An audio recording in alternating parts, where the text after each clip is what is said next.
দর্শক এই মুহূর্তে অবস্থান করছি উত্তরা দিয়াবাড়িতে। এই উত্তরা দিয়াবাড়িতে আজকে দুপুরের দিকে একটি প্রশিক্ষণরত অবস্থায় বিমান বিধ্বস্ত হয় এবং এই ঘটনায় এখন পর্যন্ত অনেক শিক্ষার্থী আহত হয়েছেন। তবে কতজন এখন পর্যন্ত আহত হয়েছেন সে বিষয়ে বিস্তারিত জানা যায়নি, আর নিহতের সংখ্যাটাও এখন পর্যন্ত জানা যায়নি।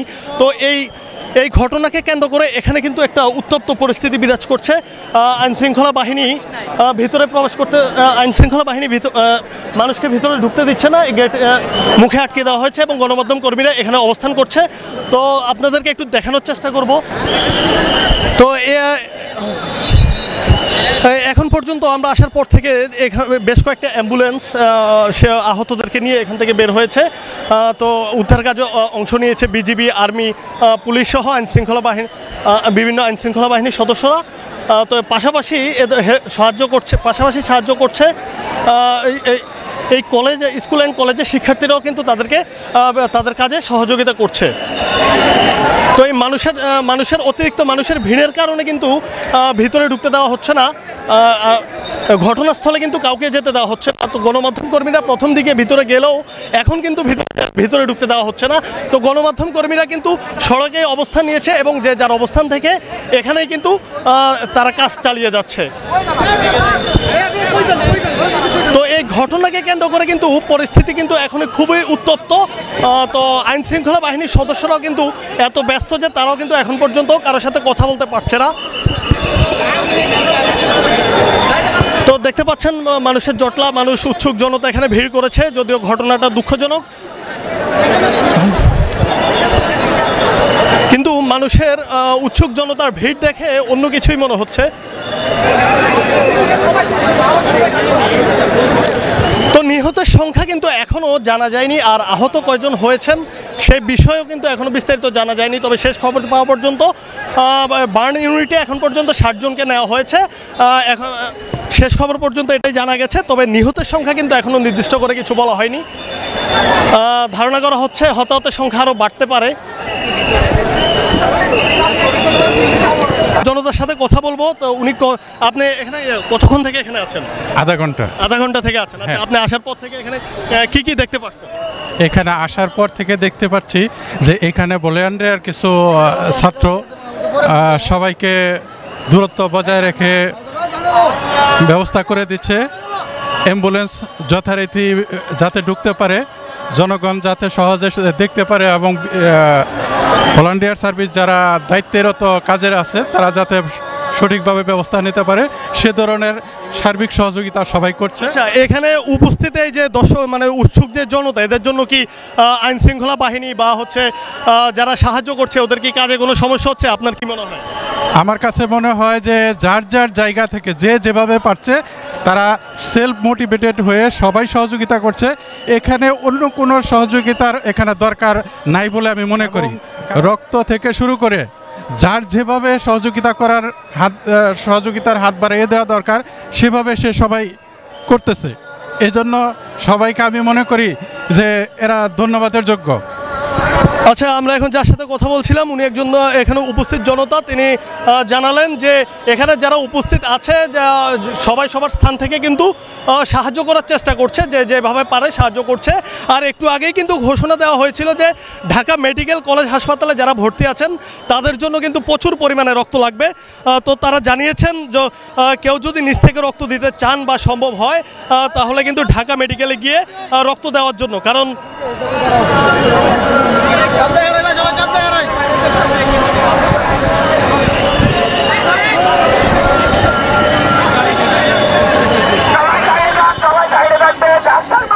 মাইকে কিন্তু ভলান্টিয়াররা বারবার ঘোষণা দিচ্ছেন যে জনগণকে, উৎসুক এখানে যে জনতা আছে তাদেরকে সাইড হওয়ার জন্য বলছেন, কিন্তু অনেক ক্ষেত্রে জনতা শুনছে না, কিন্তু তারা রাস্তায় ভিড় জমাচ্ছে। এই কারণে কিন্তু কাজের ক্ষেত্রে সমস্যা হচ্ছে। ভলান্টিয়াররা কিন্তু বারবার মাইকিং করছে, চিৎকার দিচ্ছে যে রাস্তা ফাঁকা করার জন্য, রাস্তা ক্লিয়ার করার জন্য, কিন্তু জনতা কিন্তু তাদের কথা শুনছে না। এর জন্য কিন্তু তাদের কাজে সমস্যা হচ্ছে বলে জানিয়েছেন তারা। তো আমরা এখানে আবার র্যাবের কয়েকজন সদস্যকে দেখতে পাচ্ছি।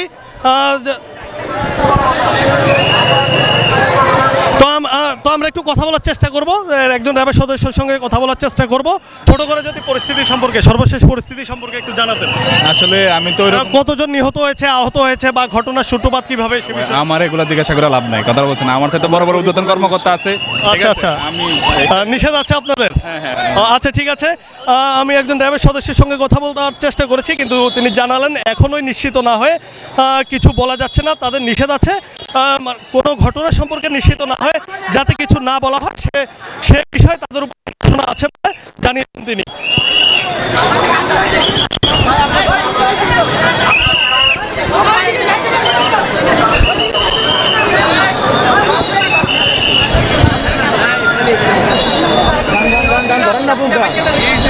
হ্যাঁ, কি হয়েছে ভাই, এখানে কি হয়েছে? কি হয়েছে, কি হয়েছে?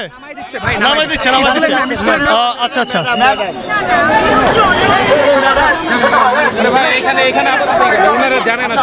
আচ্ছা আচ্ছা আচ্ছা, যারা ভিতর থেকে বাইরের দিকে আসতেছে এরকম কাউকে পাইলে তখন আপনারা তাদের কাছ থেকে ইন্টারভিউ। আমরা এখন এখানে দেখতে পাচ্ছি যে আদমজি ক্যান্টনমেন্ট থেকেও কিন্তু বিএনসিসির সদস্যরা এসেছে এখানে, তারাও কিন্তু সাহায্য করছে। তো আমরা তার কাছ থেকে, বিএনসিসির একজন সদস্যর কাছ থেকে জানার চেষ্টা করব যে এখানে কি চলছে, বা আহত নিহত এই বিষয়ে একটু ওনার কাছ থেকে জানার চেষ্টা করব যে উনি কতটুকু জানে সেই বিষয়ে। সেনাবাহিনীর বিভিন্ন অফিসার, স্টাফ এবং এছাড়াও বাংলাদেশ বিমান বাহিনী, নৌবাহিনীর বিভিন্ন অফিসাররা আমাদের সাথে কর্মরত রয়েছে, এবং তাদের সাহায্যের জন্য আমরা এই মাঠে নেমেছি। তো আমরা ভিতরে এখনও যেতে পারিনি, ভিতরে আমরা বাইরের দিকটা দেখতেছি, ওনারা বড় বড় অফিসাররা আর কি ভিতরে দেখছে। তো এখন আহত নিহত কথা তো সঠিক বলতে পারতেছি না। আমি যতটুকু ধারণা ছিল যে 30 জনের মতন আহত হয়েছে, কিন্তু নিহতের ঘটনা এখন আমি সঠিক। সর্বশেষ আমরা জানতে পারছি হচ্ছে 60 জন আহত হয়েছেন, আর নিহতটা এখনো কেউ ক্লিয়ার করে বলতে পারছে না। আর হচ্ছে এখানে আপনি আদমজির, আর কোন কোন কলেজের শিক্ষার্থীরা এসেছে এখানে সাহায্য করার জন্য? তেজগাঁও কলেজ প্লাটুন থেকে আসছে, আপনার টঙ্গী গভর্নমেন্ট কলেজ থেকে আসছে, সে সাথে আমাদের ভিউবিটি প্লাটুন থেকে আসছে, এবং আইওবিটি প্লাটুন থেকেও আসছে আমাদের। আর এই মাইলস্টোন স্টুডেন্টরা তো আছেই, তারাও আছে। আচ্ছা আচ্ছা, ধন্যবাদ আপনাকে। আপনি কি এই কলেজের স্টুডেন্ট? জি জি। আচ্ছা, ঘটনার বিষয়ে আপনি কি তখন ক্লাসে ছিলেন বা ক্যাম্পাসে ছিলেন? তো ঘটনার বিষয়ে যদি আমাদেরকে একটু ছোট করে জানাতেন। আমরা যখন আমাদের আপনার 1টার দিক দিয়ে যখন আমাদের আপনার 6 পিরিয়ডের আপনার ঘন্টাটা পড়ে, দেন হচ্ছে হঠাৎ করে আমাদের নেক্সট টিচার আসার পরে হচ্ছে আপনার হঠাৎ করে তার 8 মিনিট কি 7-8 মিনিট পরেই হচ্ছে ডাবল সাউন্ড আসে। আমরা সবাই ভয় পেয়ে যাই। হঠাৎ করে আপনার যখন সাউন্ডটা আসে, আমরা সাথে সাথে সাইডে চলে যাই, দেখি আপনার যে অনেক ধোঁয়া উঠতেছে। তো ধোঁয়ার পরে আমরা ওইভাবে করে বুঝতে পারিনি, কিন্তু এতটুকু বুঝতে পারছি যে প্লেন ক্র্যাশ করছে। দেন হচ্ছে আমরা সবাই নিচে নেমে আসছি, আসার পরে আমরা আর আপনার সাথে সাথে ওখানে তো লোকজন আর আপনার বুঝতে পারছেন বাকি। আচ্ছা, কোনো লাশ কি বের করতে দেখেছেন, বা আহত কি আপনি নিজে দেখেছেন? আচ্ছা, মানে আনুমানিক কজন মারা গিয়েছে বা কজন আহত হয়েছে আপনার কোনো ধারণা আছে সে বিষয়ে? এটা বলতে পারবো না, কিন্তু অনেক লোক ছিল ভিতরে, সব ছোট ছোট বাচ্চারা ছিল, টিচার ম্যামরা ছিল, ক্লাস নিতে ছিল। নিহতের সংখ্যা 19 জন এখন পর্যন্ত কনফার্ম করা হয়েছে। তো সেই বিষয়ে আমরা কথা বলবো এখানে উপস্থিত একজন গণমাধ্যম কর্মীর সাথে। ভাই কি গণমাধ্যম কর্মী? হ্যাঁ, একজন গণমাধ্যম কর্মীর সাথে কথা বলবো, দেখি উনি কি বলে। জি, আমরা একটু আগে ফায়ার সার্ভিসের ডিজি যে ব্রিগেডিয়ার জেনারেল জাহেদ সাহেব, উনি ব্রিফিং করেছেন। ব্রিফিংয়ে 19 জন নিহতের কথা কনফার্ম করেছেন, এবং আহতের কথা উনি কনফার্ম করেছিলেন 50 জন। পরবর্তীতে ফায়ার সার্ভিস আবার আমাদের গণমাধ্যমে যে বিবৃতি দিয়েছে সেখানে 60 জন বলছেন। তো শেষ খবর পাওয়া পর্যন্ত 60 জন আহত হয়েছে, এবং নিহতের সংখ্যা 19, এবং ফায়ার সার্ভিসের ডিজি এটাও বলছেন যে এই নিহতের সংখ্যা আরও বাড়তে পারে। আচ্ছা, সবাইকে নেওয়া হচ্ছে কোথায়? এখানে আমাদের কাছে শেষ খবর পাওয়া পর্যন্ত ঢাকা মেডিকেলের যে বার্ন ইনস্টিটিউট 70 জন গিয়েছে, কুয়েত মৈত্রী হসপিটাল, তারপরে উত্তরার যে হসপিটালগুলো এগুলোতে নেওয়া হয়েছে। এই উত্তরা মেডিকেলে কয়জন ভর্তি আছে সে বিষয়ে কি কিছু জানেন আপনি? হ্যাঁ, আমি সংখ্যাগুলো একটু দেখে তাহলে বলতে হবে আমাকে। আমরা একটু আগে নিউজ দিয়েছি। একটু আমাকে একটু সময় দিতে হবে। আসলে আমাদের এখানে নেটের অবস্থা খুব ভয়াবহ, আপনারা দেখতে পাচ্ছেন। আমি আপনার মাধ্যমে গণমাধ্যমের মাধ্যমে সবাইকে জানাচ্ছি, আসলে এই যে উৎসুক জনতা কাজের ক্ষেত্রে খুব সমস্যা করতেছে। আসলে দেখা যাচ্ছে যে এই যে গণমাধ্যম কর্মীর সাথে আমি এখন কথা বলছিলাম, তিনি জানালেন যে উৎসুক জনতার কারণে আইনশৃঙ্খলা বাহিনী এবং গণমাধ্যম কর্মীদের কাজ করতে কিন্তু সমস্যা হচ্ছে। উৎসুক জনতার কিন্তু এখানে কোনো কাজ নেই, কিন্তু তারপরেও তারা ভিড় জমাচ্ছে, এতে কাজের ক্ষেত্রে কিন্তু সমস্যা হচ্ছে। জি, তো এখন আমরা একজন স্টুডেন্টের সঙ্গে কথা বলার চেষ্টা করব। তিনি মাইলস্টোন কলেজের স্টুডেন্ট, দেখি উনার কাছ থেকে কিছু জানা যায় কিনা। হ্যালো ভাইয়া, একটু আচ্ছা, এখন পর্যন্ত আপনাদের কয়জন স্টুডেন্ট নিহত হয়েছে বা আহত হয়েছে কিছু জানতে পারছেন? এখন জানা যায় নাই। আচ্ছা আচ্ছা, আর ঘটনার বিষয় যদি একটু ছোট করে বলতেন, মানে কিভাবে প্লেনটা ক্র্যাশ হলো বা? আমরা ছিলাম না তখন, আমরা জানি না, তো ক্লাসে ছিলাম। ক্লাসে ছিলেন? হ্যাঁ। আচ্ছা, আপনি কি জানেন, মানে কতটুকু জানতে পেরেছেন? জানছি আর কি প্রিপারেটরি থেকে মানে ক্লাস 8 পর্যন্ত আর কি, তারা আর কি মানে মেইন সমস্যাটা হয়েছে। আর ক্লাস 9 থেকে 12 তাদের কোনো সমস্যা। আচ্ছা, ওই যে বিমানটা কি ইয়াতে কোনো ক্লাসের উপরে পড়েছে নাকি কোনো সাইডে পড়েছে? ক্লাসেও একটু আছে, সাইডেও পড়ছে, মানে ক্লাসে একটুখানি আছে ক্লাসে আর কি। আচ্ছা আচ্ছা, কিন্তু দেখতে পাচ্ছি যে সেনাবাহিনীর গাড়িগুলো বের হয়ে যাচ্ছে, কিন্তু তাদের অ্যাম্বুলেন্সও, সেনাবাহিনীর গাড়ির সাথে কিন্তু অ্যাম্বুলেন্সও আছে। তো তারা কিন্তু ঘটনাস্থল ত্যাগ করছে, দেখতে পাচ্ছেন। ভলান্টিয়াররা কিন্তু গাড়িগুলো বের হওয়ার জন্য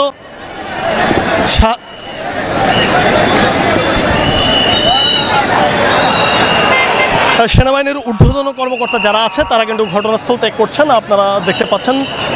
তো তাদের গাড়িগুলো বের হওয়ার জন্য কিন্তু এখানে যে যারা দায়িত্বে আছেন, বিএনসিসির সদস্য এবং ভলান্টিয়ার যারা আছেন, তারা কিন্তু হেল্প করছেন। আর আমরা এখন জানতে পেরেছি যে কিছুক্ষণের ভিতরে যে লাশগুলো আছে, যতটুকু শোনা গেছে যে ভিতরে কিছু লাশ আছে, সেগুলো বের করা হবে। আর অনেকেই বলছেন নিহতের সংখ্যা বহু, এখনও নিশ্চিতভাবে বলা যাচ্ছে না, তবে ধারণা করা হচ্ছে যে নিহতের সংখ্যা অনেক অনেক।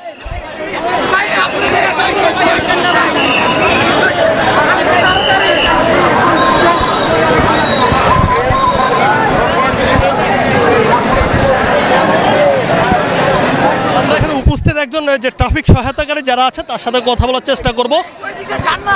তো মানে ছোট করে একটু বলেন তো যে ঘটনাটা মূলত কি ঘটেছে বা কয়জন মারা গেছে বা আহত হয়েছে, সে বিষয়ে কি আপনাদের কিছু জানতে পেরেছেন এখন পর্যন্ত? আসলে এটা হচ্ছে একটা মর্মান্তিক ঘটনা। এটা হচ্ছে আপনার যে প্রশিক্ষণ যে বিমানগুলো আছে ওইটা আর কি ক্র্যাশ করছে।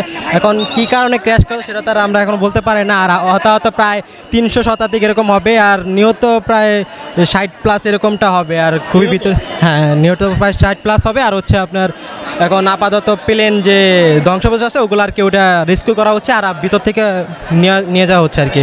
আপাতত একটু স্বাভাবিক আছে। আচ্ছা, এই লাশগুলো কি বের করা হয়েছে নাকি?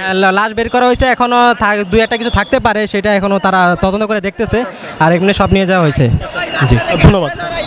তো আমরা এখন যেই ডিএমপি সহায়তাকারী যার সাথে কথা বললাম, তিনি জানালেন যে নিহতের সংখ্যা কিন্তু 60+ হতে পারে। তো আমরা একটু আগে যা শুনেছিলাম, কয়েকজন ধারণা করে বলেছিল যে নিহতের সংখ্যা 50+। তো এখন আমরা ওনার সাথে কথা বলে ঘটনাটা কিছুটা নিশ্চিত হয়েছে যে তিনিও জানিয়েছেন কিন্তু নিহতের সংখ্যা 60+।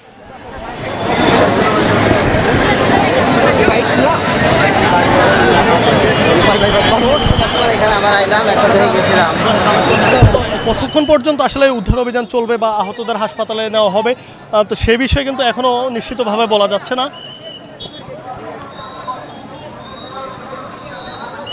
তো এখানে ট্রাফিক সহায়তাকারী এবং ভলান্টিয়ার যারা আছেন এবং আইনশৃঙ্খলা বাহিনীর সদস্য যারা আছেন, তারা কিন্তু সবাই কিন্তু দায়িত্ব পালন করছেন এবং এখানে যাতে কোনো ঝামেলা না হয় সেজন্য কিন্তু তারা সবাইকে রাস্তার দুই সাইডে দাঁড়ানোর জন্য বলেছেন এবং মাঝখানে ব্যারিকেড দিয়ে আটকিয়ে দেওয়া হয়েছে।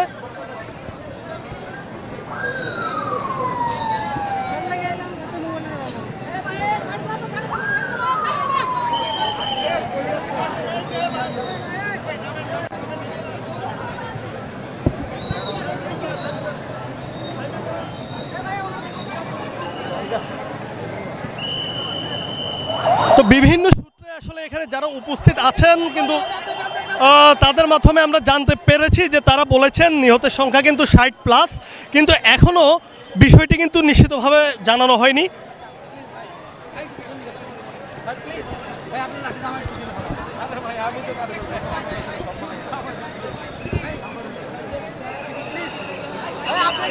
তো এখন দেখতে পাচ্ছি যে রাস্তার মাঝখানেই এসে একটা অ্যাম্বুলেন্স থেমেছে এবং সেটার সাথে কথা বলার চেষ্টা করছে যে এখানে যারা দায়িত্বে আছে ডিএমপি সহায়তাকারী তারা কথা বলার চেষ্টা করছে, কথা বলে অ্যাম্বুলেন্সটিকে ছেড়ে দিয়েছে। অ্যাম্বুলেন্সটি কিন্তু এখন ঘটনাস্থল ত্যাগ করছে। জাতীয় নাগরিক পার্টি মহানগর উত্তর থেকে কিন্তু এখানে হেল্প ডেস্ক চালু করা হয়েছে। তো আমরা এখানে তাদের কার্যক্রমটা কি সেই বিষয়ে তাদের কাছ থেকে একটু জানার চেষ্টা করব। দেখি, হ্যাঁ ভাইয়া, হ্যালো, আপনাদের কার্যক্রমটা কি মূলত? আমরা সেবামূলক জগতে আমাদের নাগরিক ঢাকা মহানগর উত্তর এনসিবির পক্ষ থেকে আর কি আমরা এটা উদ্যোগ নিছি যে স্বেচ্ছায় যারা রক্ত দিতে চায় আমরা সেই সেবাটা দেওয়ার জন্য আমরা এই কার্যক্রম উদ্যোগ করছি। আচ্ছা, তাহলে যদি রক্ত দিতে চায় বা কেউ আগ্রহী হয় তাহলে কিভাবে যোগাযোগ করবে বা আপনারা কিভাবে তাকে নিয়ে যাবেন? আমরা এখানে প্রথমত নাম এবং ফোন নাম্বার দিচ্ছি, যাদের রক্ত করার প্রয়োজন আমরা একটা লোক ঠিক করে আমি যে মেডিকেলের প্রয়োজন সেখানে আমরা পাঠিয়ে দেওয়ার ব্যবস্থা করছি। কিন্তু একজন জনতা কিন্তু নিজ থেকে রক্ত দেওয়ার জন্য এসেছে এবং শুধু তিনি নিজে নয় তার ফ্যামিলিকেও নিয়ে এসেছে। তো আমরা তার সাথে একটু কথা বলার চেষ্টা করব। আপনি কোথা থেকে এসেছেন? আমি আসছি গাজীপুর কাশিমপুর থেকে। কাশিমপুর থেকে এই ঘটনা শোনার পর থেকে পরে ঘটনা আসলে আমি যখন ইউটিউবে দেখলাম, দেখার পরে আমারও সন্তান আছে, আমার সন্তানের কথা চিন্তা করে যে যদি নাকি আমার সন্তান এরকম অবস্থায় পড়তো, যেভাবে দেখলাম মানে গার্ডিয়ানরা যেভাবে আহাজারি করতেছে, কারো বাচ্চার চুল নাই, কারো বাচ্চার নাই, হ্যাঁ পশম টান দিলে উঠে যাচ্ছে, যেমন কান্নাকাটি, আমার চোখ থেকে আসলে পানি চলে আসছে। পরে আমি বললাম যে আমি এখনই তার অটো নিয়ে ডাইরেক্ট চলে আসছি এখানে। রক্ত কি আপনিও দিবেন? হ্যাঁ স্যার, আমিও দেব। আচ্ছা, আপনার রক্ত কি ও নেগেটিভ? না, আমারটা ও নেগেটিভ না, এবি পজিটিভ আমারটা। এখন যদি লাগে ইনশাল্লাহ আমি সেজন্যই দেওয়ার জন্য আমার বাচ্চাকে নিয়ে আমি এখানে চলে আসছি। আচ্ছা, আপনারা কি যে রক্ত দেওয়ার উদ্দেশ্যেই আসছেন মূলত? ইনশাল্লাহ হ্যাঁ, এই জন্যই আসা আমাদের। রক্ত দেওয়ার উদ্দেশ্য আছে, সারা রাস্তা লাইভ করতে আসছি যে সবাই যাতে রক্ত দিতে আসে। তো এখন আমরা যে একটা ফ্যামিলির সাথে কথা বললাম, শুধু উনি না, এখানে যে পুরুষ সদস্য আছে ফ্যামিলি শুধু তিনি না, তার সাথে কিন্তু তার স্ত্রীও এসেছেন, গাজীপুর থেকে ছুটে এসেছেন শুধু রক্ত দেওয়ার জন্য। এবং তারা জানালেন যে এখানে ও নেগেটিভ রক্তের সংকট রয়েছে। তো আমরা একটু আগেও মাইকে কিন্তু ঘোষণা করতে শুনেছি যে ও নেগেটিভ রক্তের কিন্তু সংকট আছে। তো যাদের রক্ত নেগেটিভ ও নেগেটিভ তারা কিন্তু এখানে আহ্বান করা হচ্ছে তারা যেন নিজ থেকে আসেন এবং রক্তদান করেন। তো নিহত আর আহতের যে সংখ্যাটা, সেই সংখ্যাটা কিন্তু এখনোই নিশ্চিতভাবে বলা যাচ্ছে না। সর্বশেষ এটাই ছিল। জুনায়েদ আহমেদ, বাংলা টিভি, ঢাকা।